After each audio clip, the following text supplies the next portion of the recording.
Agastya sir teacher ಅಮ್ಮ ಕಾರಿಂದ ಇಳಿದಾಯ್ತು. ಇನ್ನು ಅವ್ರನ್ನ ಬಿಟ್ಟು ನಾವು ಊರಿಗೆ ಹೊರಡೋದೆ. ಇದೇನಮ್ಮ ಹೀಗೆ ಕಾರಲ್ಲಿ ಕೂತ್ರಲ್ಲ, ಕೆಳಗ್ ಬಂದು ಅವ್ರಿಗೆ ಆಶೀರ್ವಾದ ಮಾಡಿ ಕಳ್ಸೋದಲ್ವಾ? ನೀವೇ ಹೀಗೆ ಸಪ್ಪೆ ಕೂತ್ರೆ ಎಂತ? ಇಂಥದ್ದೊಂದಿನ ಬರುತ್ತೆ ಅಂತ ನಾನು ಯಾವತ್ತೂ ಅಂದ್ಕೊಂಡಿರ್ಲಿಲ್ಲ. ಎಷ್ಟೇ ಕಂಟ್ರೋಲ್ ಮಾಡಿಕೊಂಡ್ರು ನನ್ನ ಕೈಯಲ್ಲಿ ಆಗ್ತಿಲ್ಲ ನಾಣಿ. ಹೊಸ ಗುರಿ ಇಟ್ಕೊಂಡು ಹೊರಟಿದ್ದಾರೆ ನಮ್ಮ ಮಕ್ಕಳು. ಅವ್ರಿಗೆ ಕಣ್ಣೀರು ಹಾಕಿ ಕಳಿಸ್ಕೊಡ್ಬಾರ್ದಲ್ವಾ? ಅದಕ್ಕೆ ನಾನೇ ಸಮಾಧಾನ ಮಾಡ್ಕೊಂಡು ಬರೋಣ ಅಂತ ಕೂತಿದ್ದೀನಿ.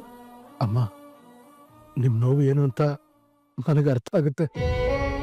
ನಮಗೂ ಅವರಿಬ್ಬರನ್ನ ಬಿಟ್ಟಿರೋಕ್ಕಾಗಲ್ಲ. ಆದ್ರೆ ಒಂದು ಯೋಚನೆ ಮಾಡಿ, ಇಷ್ಟು ದಿನ ಅವರಿಬ್ರು ಆ ಮನೇಲಿ ಸುಖ ಪಟ್ಟಿದ್ದು ಅಷ್ಟರಲ್ಲೇ ಇದೆ. ಈಗಲಾದ್ರೂ ಇಲ್ಲಿ ಅವ್ರು ನೆಮ್ಮದಿಯಾಗಿರ್ಲಿ ಅಲ್ವಾ? ನೀನು ಹೇಳೋದು ನಿಜಾನೇ. ಆಗೋದೆಲ್ಲ ಒಳ್ಳೇದಕ್ಕೆ ಅಂತಾರೆ. ಅವರಿಬ್ರು ಒಟ್ಟಿಗೆ ಇರಲಿ ಅಂತ ಆ ದೇವ್ರೆ ಈ ಸನ್ನಿವೇಶ ಮಾಡಿದಾನೆ ಅಂತ ಅನ್ಸುತ್ತೆ.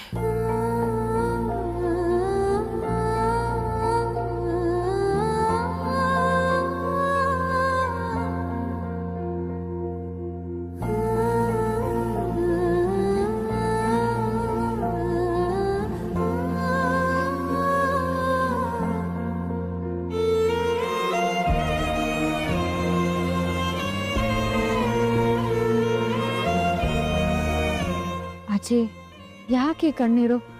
ನೀವು ನಮ್ಮಿಬ್ರು ನಗ್ನತ್ತ ಕಳ್ಸ್ಕೊಡ್ಬೇಕಲ್ವಾ? ಅಜ್ಜಿ, ನಾವಿಬ್ರು ಏನಾದ್ರು ಮಾಡ್ಬೇಕಂದ್ರೆ ನೀವು ಧೈರ್ಯವಾಗಿರ್ಬೇಕು. ನೀವೇ ಈಗ ಧೈರ್ಯ ಕೇಳ್ಕೊಂಡ್ರೆ ಹೇಗೆ? ಇಲ್ಲಿವರೆಗೂ ಎಷ್ಟೆಲ್ಲ ಬೆಂಬಲ ಕೊಟ್ಟಿದ್ದೀರಾ ಅಜ್ಜಿ. ನಿಮ್ ಬೆಂಬಲ ಇಲ್ಲ ಅಂದ್ರೆ ಇಲ್ಲಿವರೆಗೂ ನಾವು ಬರೋದಕ್ಕಾಗ್ತಾನೆ ಇರಲಿಲ್ಲ. ಕಾವೇರಿ, ಇಷ್ಟು ದಿನ ನಮ್ಮನ್ನ ಏಮಾರಿಸಿದ್ದು ವೃಂದ ಅಂತ ಗೊತ್ತಾಯ್ತು. ವಿವೇಕ ಕೂಡ ಶಿಕ್ಷೆ ಆಯಿತು.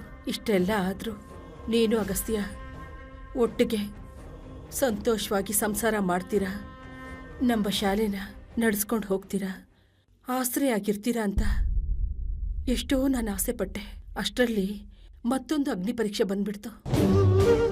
ಯಾರು ಗುರ್ತು ಪರಿಚಯ ಇಲ್ದಿರೋ ಈ ಹಳ್ಳಿಲಿ ನೀವಿಬ್ರು ಬದುಕೋ ಪರಿಸ್ಥಿತಿ ಬಂದ್ಬಿಡ್ತಲ್ಲ.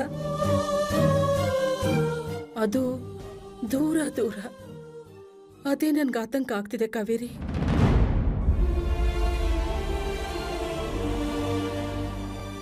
ಅಮ್ಮಿ, ಏನಿದು ಚಿಕ್ಕ ಮಕ್ಳ ಥರ ಅಳ್ತಾ ಇದ್ದೀರಲ್ಲ?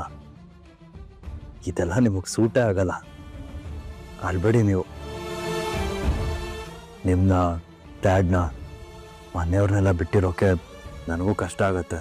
ಆದರೆ ಏನು ಮಾಡಲಿ, ಕಾವೇರಿಯವ್ರ ಈ ನಿರ್ಧಾರಕ್ಕೆ ಗಂಡನಾಗಿ ನಾನು ಸಾಥ್ ಕೊಡಲೇಬೇಕಲ್ವಾ?